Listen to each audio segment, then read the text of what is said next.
In Gaza, forcibly displaced Palestinians are returning home to ruins. Homeless, starved, and injured people are among the survivors.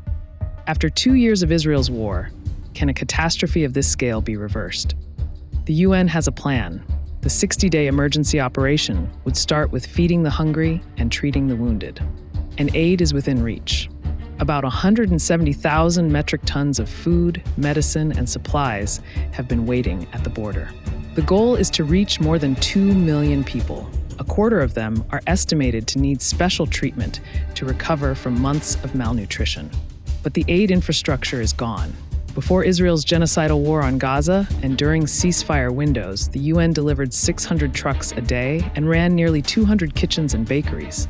Today, only 12 kitchens operate in North Gaza.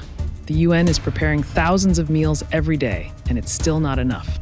And 200,000 families will receive cash so they can buy food from local markets.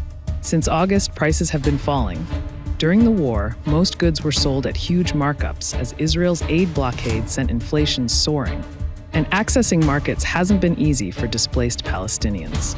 The plan will help Gaza start feeding itself again by supporting herders and fishers. Israel's war devastated Gaza's hospitals and healthcare facilities. The UN will now deploy emergency medical teams and supplies to restore basic healthcare. At least 1.4 million people need clean water and sanitation. Thousands will need shelter, and the UN will bring in thousands of tents every week. At least 700,000 children have lost 2 years of education. They must return to schools that are now in ruins. This plan faces massive obstacles. The UN needs supplies and logistical support to access the territory and deploy staff. It will require nearly 2 million liters of fuel each week and security for UN staff and contractors. Funding is the biggest hurdle. This operation requires $4 billion.